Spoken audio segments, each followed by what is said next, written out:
Hello दोस्तों, आपका D17 classes में स्वागत है। आज हम डीसी मोटर के टॉर्क इक्वेशन को देखेंगे, तो चलिए शुरू करते हैं।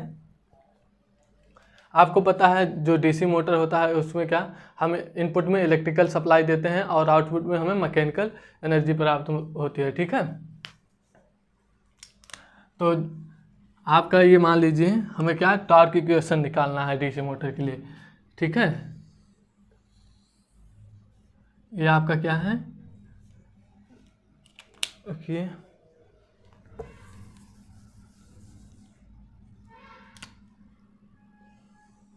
ये आपका आर्मेचर है। क्या है? आर्मेचर है।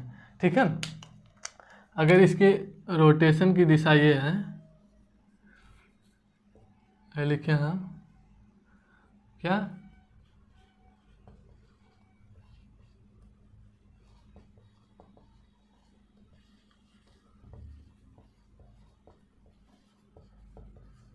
मतलब इसके घूमने की दिशा ये है। ये क्या दिखा रहा है? रोटेशन। ठीक है, डायरेक्शन ऑफ रोटेशन मतलब इस आर्मेचर की घूमने की दिशा।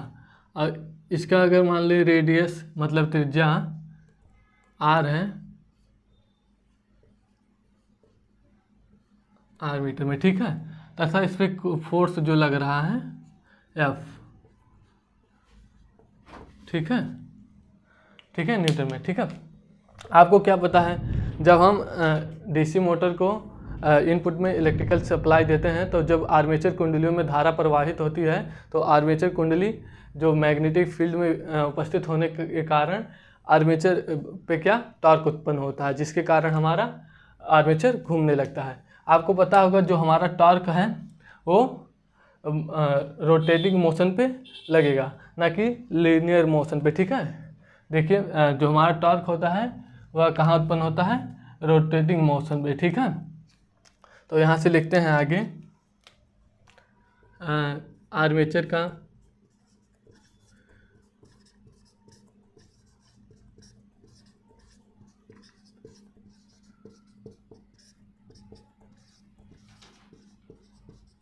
हमने आर्मेचर का रेडियस क्या माना था? आर। ठीक है, जिसे त्रिज्या बोलेंगे। ठीक है,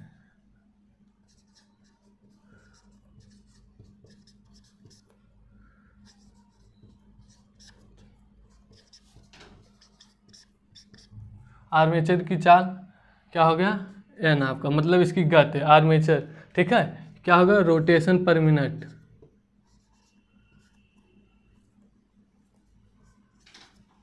रोटेशन पर मिनट का मतलब 1 मिनट में कितना चक्कर लगाता है आर्मेचर। ठीक है आपका। ठीक है,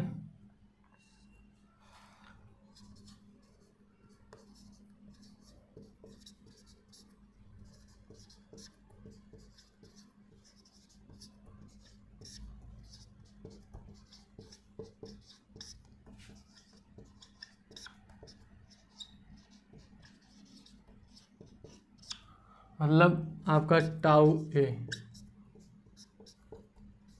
मतलब आर्मेचर पर हम क्या देते हैं? इलेक्ट्रिकल सप्लाई देते हैं, तो उसके कारण क्या टॉर्क उत्पन्न होता है। ठीक है, तो आर्मेचर पर विद्युत गतिज बल आघूर्ण, मतलब इसे टी ए टाउ ए, मतलब आर्मेचर पर उत्पन्न बल टॉर्क मतलब। ठीक है, क्या होगा? एफ इंटू आर, ये होगा न्यूटन मीटर। देखिए इस आर्मेचर का रेडियस क्या है? आर, और इस पर लगने वाला फोर्स एफ है। ठीक है, अब हम यहाँ से क्या निकालेंगे? आर्मेचर द्वारा एक चक्कर में किया गया कार्य निकालेंगे। क्या? आर्मेचर द्वारा एक चक्कर में किया गया कार्य।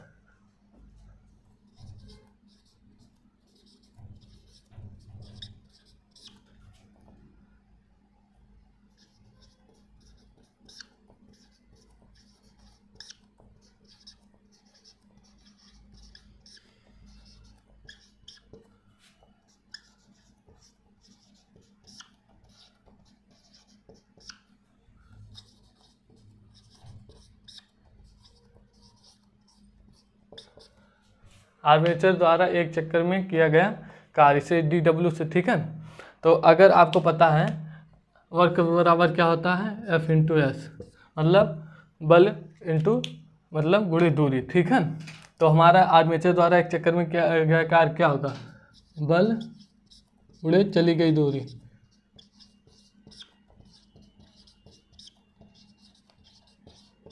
यही होगा, बल इंटू चली गई दूरी। ठीक है, तो यहाँ से हमें फोर्स देखिए एफ है, और आर्मेचर द्वारा चली गई दूरी क्या होगा। अगर मान लीजिए यही आपका आर्मेचर था, अगर ये इस पॉइंट से चल रहा है तो इस पॉइंट में मतलब एक चक्कर चल रहा है, क्योंकि हम आर्मेचर द्वारा एक चक्कर में किया गया कार्य निकाल रहे हैं। तो मतलब एक चक्कर में चली गई दूरी क्या है, तो ये आपका वृत्त ही तो है, मतलब ये वृत्त है। तो अगर इस पॉइंट से इस पॉइंट तक आ रहा है तो ये इसके परिधि को, मतलब परिधि कितनी दूरी तय कर रहा है, तो वृत्त का परिधि क्या होता है 2πr। तो इसके द्वारा चली गई दूरी 2πr, ठीक है।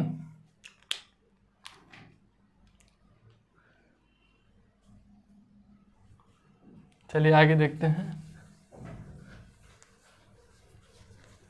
आर्मेचर द्वारा एक चक्कर में चली गई दूरी क्या हो गया, 2f इंटू 2πr, ठीक है।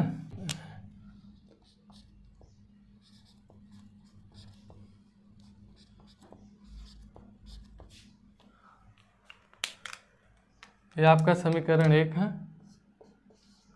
ये 2 मान लेते हैं, ठीक है। हाँ 2πr हो गया, ठीक।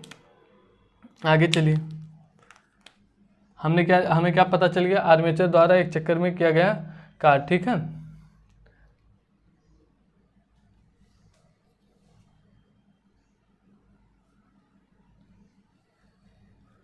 आगे चलिए,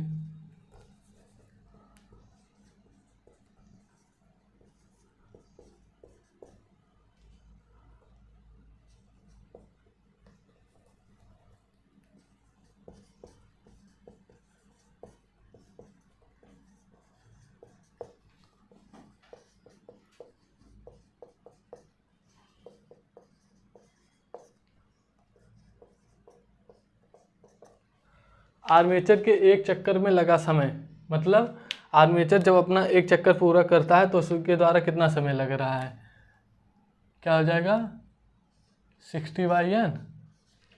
कैसे होगा देखिए, आपको यहाँ से पता है आर्मेचर की चाल जो पता है, रोटेशन पर मिनट, मतलब 1 मिनट में कितना चक्कर, n चक्कर लगाता है, क्या 1 मिनट में n चक्कर लगाता है, मतलब 1 मिनट में चक्करों की संख्या आपकी वही आर्मेचर की चाल होती है, मतलब गति होती है।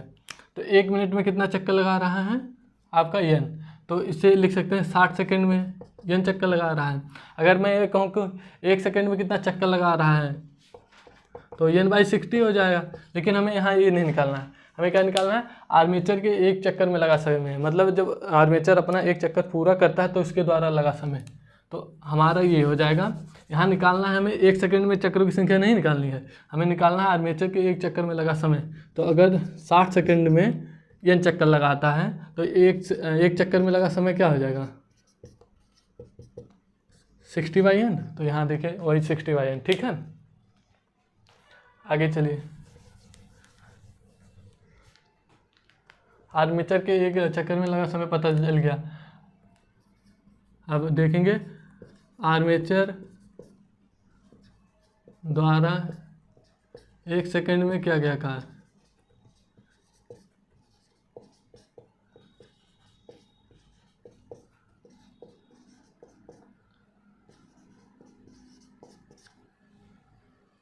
एक सेकंड में किया गया कार्य क्या होगा।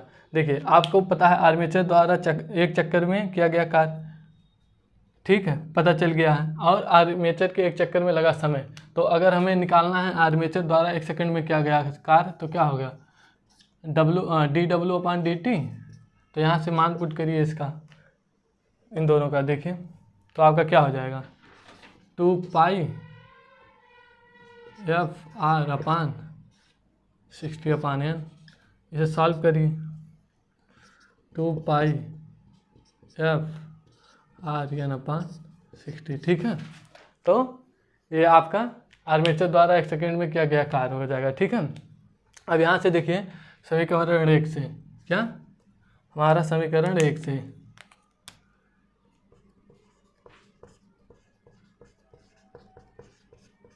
समीकरण 1 से देखिए क्या होगा, यहाँ देखिए आप यहाँ पर क्या लिख सकते हैं, टाउ a इंटू 2πn/60। क्यों, देखिए आपको पता है चूँकि एफ इक्वल टू क्या है, यहाँ पर देखिए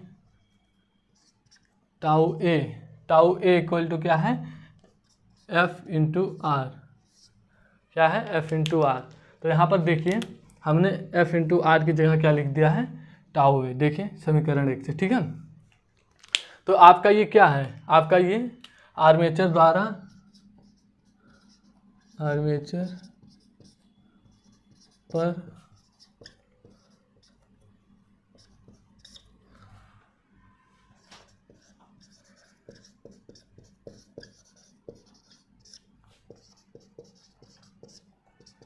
आर्मेचर पर उत्पन्न मैकेनिकल पावर है टाउ ए इंटू 2πn/60, क्या है, आर्मेचर पर उत्पन्न मैकेनिकल पावर है, या फिर कह सकते हैं आउटपुट में प्राप्त मैकेनिकल पावर क्या है हमारा, ये है, ठीक है। इसे आप समीकरण 2 मान लीजिए, क्या है, समीकरण 2 है हमारा, ठीक है। ठीक है, आप इसका स्क्रीनशॉट ले सकते हैं। आगे फिर बढ़ते हैं, उधर मिटाना है।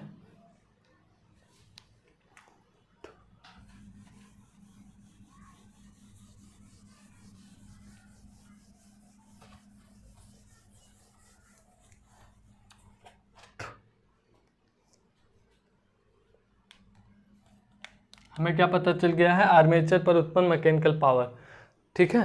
अब हम क्या ज्ञात करेंगे, जो इनपुट में हम इलेक्ट्रिकल पावर दे रहे हैं, ठीक है।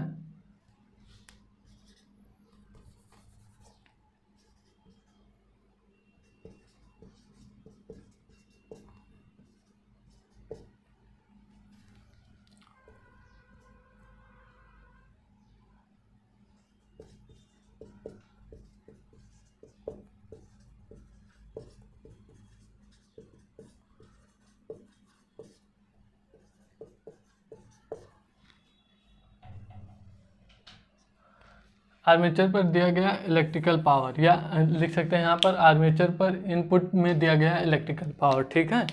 तो देखिए अगर हम सिंपल में मान लें कोई हमारा क्या, एक डीसी मोटर है, क्या है, डीसी मोटर है,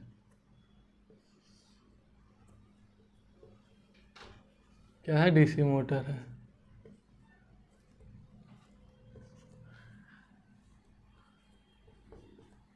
तो ये आपका आर्मेचर है, क्या है, आर्मेचर है। देखो आर्मेचर में उत्पन्न जो हमारा बैक ईएमएफ होता है वो सप्लाई वोल्टेज के विपरीत होता है, ठीक है। क्या होता है, सप्लाई वोल्टेज के विपरीत। तो इसमें आर्मेचर में फ्लो होने वाली करंट IA, जैसे जो आर्मेचर में करंट फ्लो होती है उसे आर्मेचर करंट कहते हैं। इसका रेजिस्टेंस भी कुछ होगा RA, ठीक है, आर्मेचर का, ठीक है। तो यहाँ लिखेंगे दिए परिपथ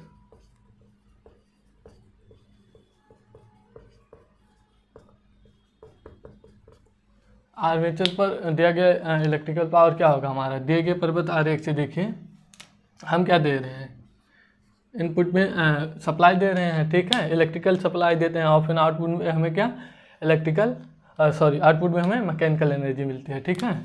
लिख सकते हैं IA into RA minus EV equal to 0। जो हम सप्लाई दे रहे हैं वोल्टेज वो IA इंटू माइनस EV, देखिए minus IA into RA minus EV equal to 0 होगा। तो इसे लिख सकते हैं क्या,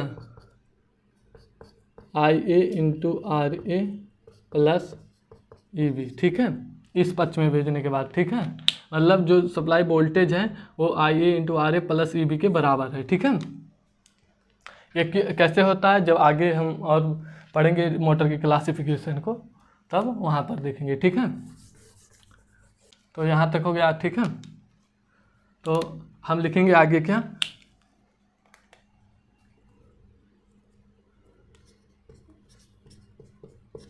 दोनों पक्षों में IA से गुणा करने पर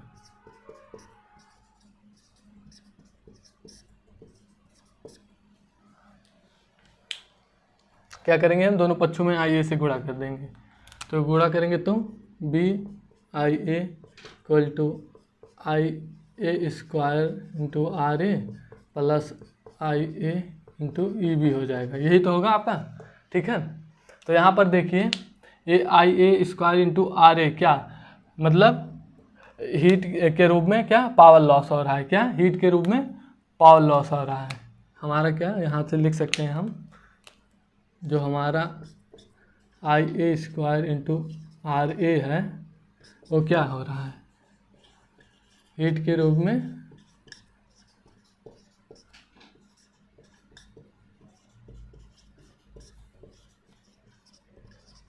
ठीक है, हीट के रूप में पावर लॉस, ठीक है। तो अगर ये हीट के रूप में पावर लॉस हो रहा है तो इसे हटा देंगे तो हमारा क्या होगा, B into I A equal to I A into E B. तो ये आपका क्या है, बी इंटू आई ए, आपका ये इनपुट इलेक्ट्रिकल पावर है। क्या है, इनपुट इलेक्ट्रिकल पावर है, ठीक है। इनपुट में तो हम सप्लाई दे रहे हैं, देखिए बी है तो पावर इक्वल टू क्या होता है आपको पता है, बी इंटू आई क्या होता है, बी इंटू आई। तो यहाँ क्या बी इंटू आई ए लिखा है, ठीक है। तो ये हम इसे क्या हम कह सकते हैं, तो हमारा इनपुट का इलेक्ट्रिकल पावर है। देखिए हम इनपुट में क्या सप्लाई दे रहे थे वोल्टेज, ठीक है, और ये हमारा क्या सप्लाई करंट था।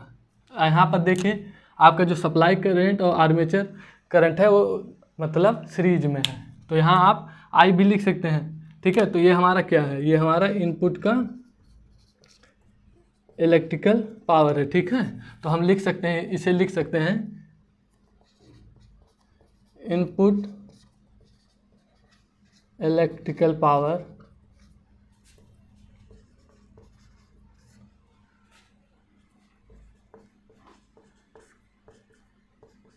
आई ए इंटू ई बी, जैसे ये हमारा इनपुट का इलेक्ट्रिकल पावर था, ठीक है। तो ये आपका समीकरण 3 हो गया, क्या हो गया, समीकरण 3, ठीक है। अब आगे चलिए चलते हैं, तो आगे लिखेंगे हम जानते हैं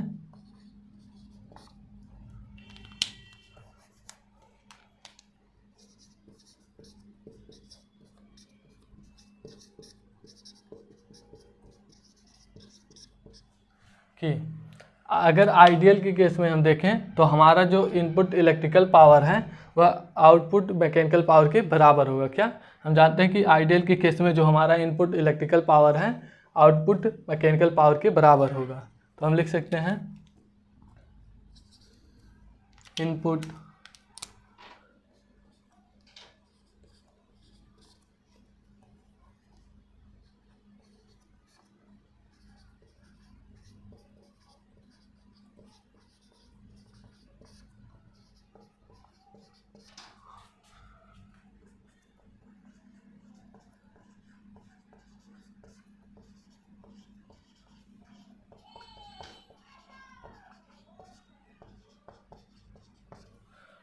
हम जानते हैं कि हमारा input electrical power output mechanical power के बराबर होगा, कब, आइडियल के केस के लिए, ठीक है।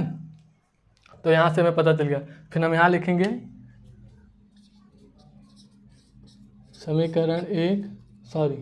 समीकरण 2 तथा समीकरण 3 से, समीकरण 1 तथा समीकरण 3 से, ठीक है। यहाँ पर हम धरेंगे तो समीकरण 1 हमारा क्या था, समीकरण 2 तथा समीकरण 3 से, ठीक है। तो हमारा समीकरण 2 यहाँ पर है, समीकरण 3 यहाँ पर है, ठीक है। तो यहाँ इनपुट इलेक्ट्रिकल पावर देखिए हमारा यहाँ पर आर्मेचर पर उत्पन्न मैकेनिकल मतलब आउटपुट मैकेनिकल पावर था ये, और ये हमारा इनपुट इलेक्ट्रिकल पावर था, ठीक है। तो यहाँ पर मान धरेंगे समीकरण 2 तथा 3 का। आप इसका स्क्रीनशॉट ले सकते हैं, इसे रफ करें।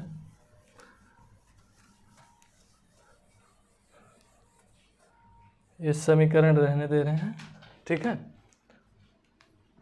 फिर लिखते हैं हम आगे, देखिए हमारा इनपुट इलेक्ट्रिकल पावर क्या है, आई इंटू ई बी, ठीक है, I A into E B equal to, और आउटपुट का मैकेनिकल पावर क्या है, देखिए टाउ ए इंटू 2 पाई n/60, ठीक है।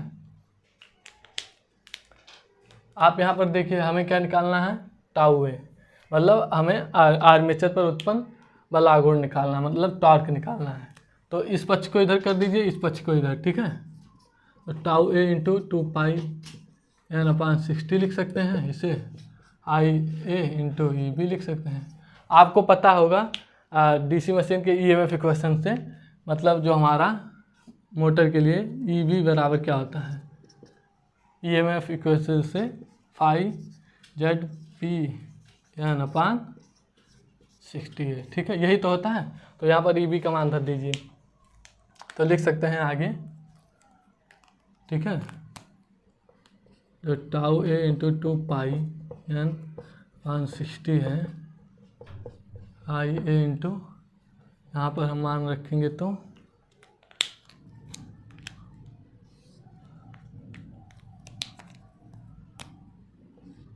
फाइव जेड पी n/60 ए।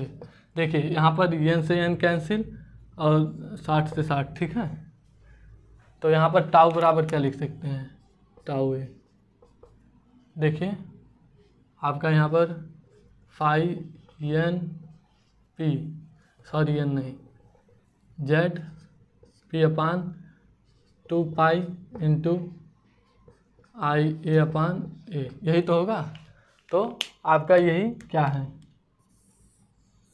आर्मेचर पर उत्पन्न टॉर्क है, क्या, आर्मेचर पर उत्पन्न टॉर्क का ईएमएफ इक्वेशन है, ठीक है, समीकरण या फार्मूला, ठीक है।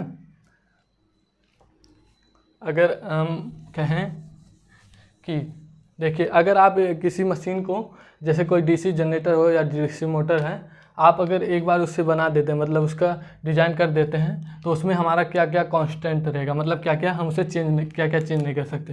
पहला तो हम चालकों की संख्या जेड, जो हमारे चालक है उससे नहीं चेंज कर, पोलों की संख्या को नहीं चेंज कर सकते, और समांतर पथों की संख्या, और 2π आपका तो कांस्टेंट है ही, ठीक है। तो हम अगर एक बार मतलब किसी मोटर या जनरेटर को, डीसी मोटर जनरेटर को डिज़ाइन कर देते हैं, बना देते हैं, तो उसमें चालकों की संख्या, पोलों की संख्या और समांतर पथों की संख्या को, और हमारा ये सब कांस्टेंट है, ठीक है। तो लिख सकते हैं जहाँ जेड पी ए तथा 2π नियतांक है, ठीक है, ठीक है। तो हमारा क्या होगा, जो टॉर्क है वो अनुमानुपाती होगा 5 इंटू आई ए के, ठीक है।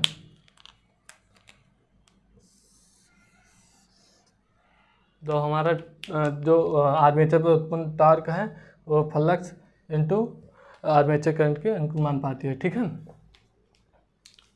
तो आपका ये टॉर्क इक्वेशन था, ठीक है।